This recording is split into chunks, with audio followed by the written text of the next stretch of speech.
Alright, I just had to do a follow-up to the video I just shot because something else occurred to me.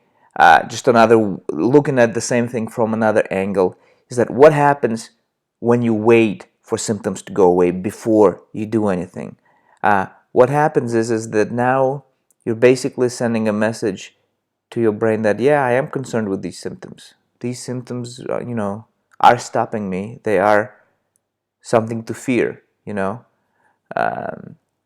That's one.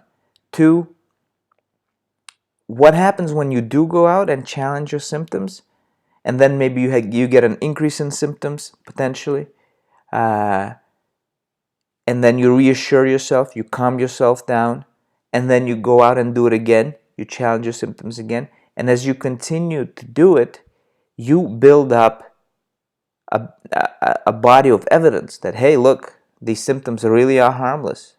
Because they're absolutely harmless.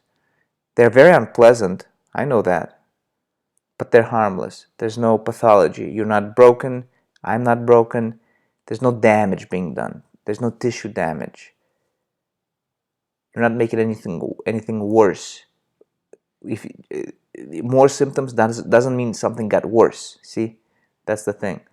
So when you just sit and wait, you just get into this rut, and the symptoms, the meaning and the importance of symptoms just grows and grows in your mind, And that still happens to me sometimes. I'm sitting there, and there's a tendency to just, you want to feel safe, and you want to feel, you have an aversion to symptoms, so you just kind of, bundle up in your little corner, and you just sit there, and you because you feel, okay, well, this is safe, and if I go out, that's not safe, and the symptoms, so you lose that opportunity to challenge your symptoms when you wait for them to go away, and to build up that body of evidence.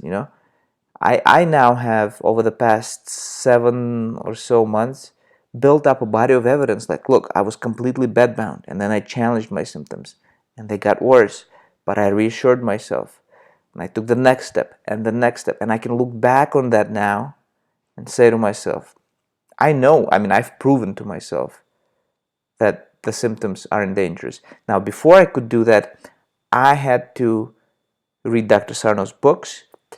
It was helpful to read the very few CFS testimonials that I found, people who recovered using Dr. Sarno's work, and people who say, yes, indeed, it is TMS. But that gave me that little bit of confidence. And, you just kind of have to do it before you're completely ready, Start moving forward before you're completely ready.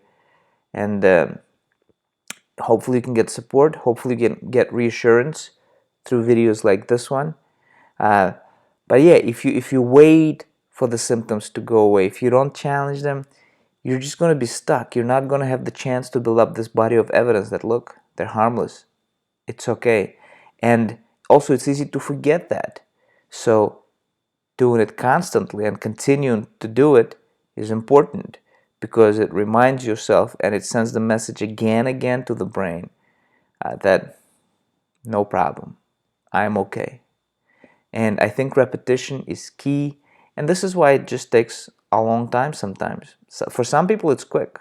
For you it could be quick. Other people, other circumstances, there's just so much variation in life circumstances, genetics and stuff like that. But we don't need to worry about it. We just need to go and continue to do this as long as it takes. So yeah, I think repetition is key, and continuing to do this process is key. And waiting for symptoms to go away, I just don't see it working. I think it can work for some people, but for myself, and probably for most of you, I just don't see it. Again, let me know what you think. Let me know. Talk to you soon.